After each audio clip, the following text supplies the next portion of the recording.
महाकाल को प्यार करने वाले उन्हें अनेकों ही नामों से याद करते हैं। महाकाल तो हैं ही बोले, उन्हें भोलेनाथ नाम से भी जाना जाता है। शिव अपने भक्तों की भक्ति से जल्दी प्रसन्न हो जाते हैं और मनोकामनाएं जल्दी पूर्ण करते हैं। शिव के इस विशाल दिल के बारे में अनेकों उदाहरणें हमें इतिहास में मिल जाती हैं। शिव का पवित्र जीवन सभी के सामने है, मगर हमने क्या सीखा महाकाल के इस पवित्र जीवन से? हमारी औकात नहीं है कि हम महाकाल के जितना विशाल हृदय खोल सकें, मगर क्या शिव की परोपकार की भावना का एक कतरा भी हमारे दिल में नहीं है? हम लोगों में से कुछ ही लोगों के दिलों में दया की भावना है और वही महाकाल के सच्चे भक्त हैं। अहमदाबाद के राकेश कुमार की आप बीती सुनकर आपको इसका उत्तर भी मिल जाएगा। राकेश कुमार पेशे से कारोबारी हैं और उनका कपड़े का कारोबार है। महाकाल की कृपा से उनका कारोबार उम्मीद से भी ज़्यादा है। राकेश कुमार कहते हैं कि उनकी दिनचर्या महाकाल के चरणों से शुरू होती है। रोजाना शिव मंदिर में दूध चढ़ाकर और शिव के दर्शन कर कर ही वह अपना काम शुरू करते हैं और बचपन से ही वह ऐसा करते आ रहे हैं।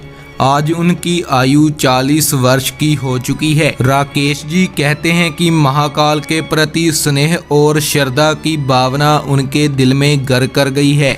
आज से 2 महीने पहले मैं रोजाना की तरह महाकाल के दर्शनों के लिए घर से मंदिर की ओर निकला। मंदिर के पास पहुंचकर वहां से एक दुकान से दूध लिया।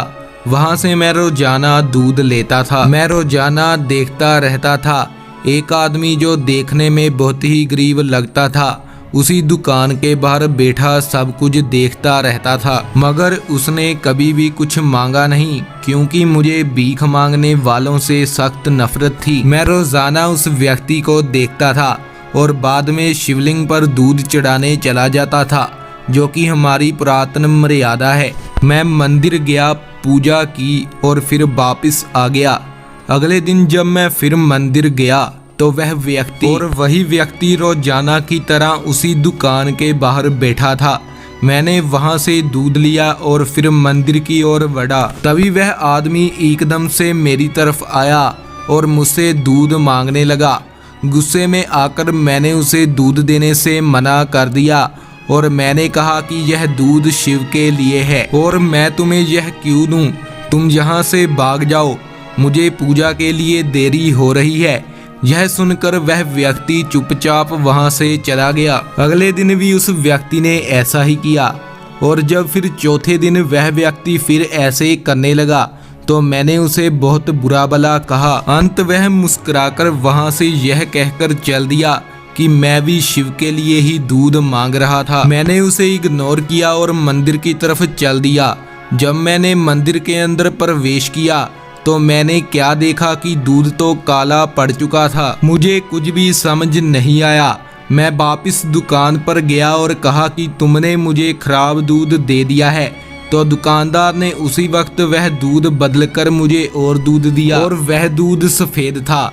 जब फिर मैं मंदिर के अंदर प्रवेश किया तो पुजारी जी ने मुझे कहा कि बेटा यह दूध तो काला है। मेरी हैरानी की कोई सीमा नहीं रही और मैं सोचने लगा कि यह कैसे हो सकता है, मगर मैं फिर भी कुछ समझ नहीं पाया और वापस दुकानदार से जाकर बोलने लगा। दुकानदार ने कहा कि हमारा दूध बिल्कुल सही है, हमारी कोई गलती नहीं है, आप यह देख सकते हो। उस दिन मंदिर में महाकाल को बिना दूध चढ़ाए ही वह वापस आ गया और उसका सारा दिन बेकार गया। दूसरे दिन मैंने अलग दुकान से दूध लिया और जब मंदिर में वह दूध चढ़ाने गया तो वह दूध फिर काला हो गया था और मुझे बिना दूध चढ़ाए ही वहां से वापस आना पड़ा। हर दिन ऐसा ही हो रहा था और उसका कारोबार भी दिन प्रतिदिन घटता जा रहा था। और एक दिन मैं इतना टूट गया था कि महाकाल के आगे कहने लगा, महाकाल मेरे से ऐसी क्या गलती हो गई है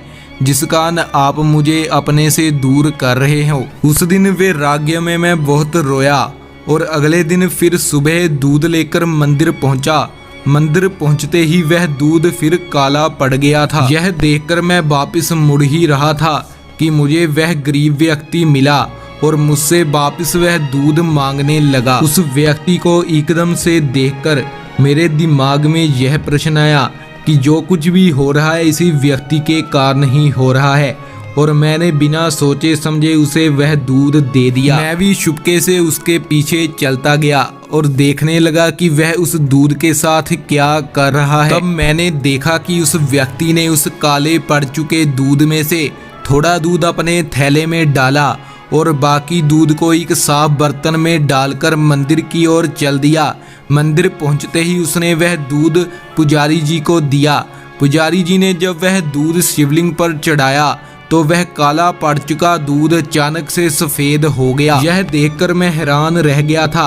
और फिर जब मैंने उस व्यक्ति के बारे में दुकानदार से पूछा तो दुकानदार ने बताया कि यह व्यक्ति कभी किसी से कुछ नहीं मांगता था, मगर कुछ दिनों से उसकी मजदूरी ना मिलने के कारण उसने तुमसे दूध मांगा था जो कि उसने शिवलिंग पर चढ़ाना था और तुमने उसे मना कर दिया। तब राकेश को यह बात समझ आई कि महाकाल की खुशी उनके भक्तों की खुशी में है, जिस कारण राकेश ने उस गरीब व्यक्ति से माफी मांगी।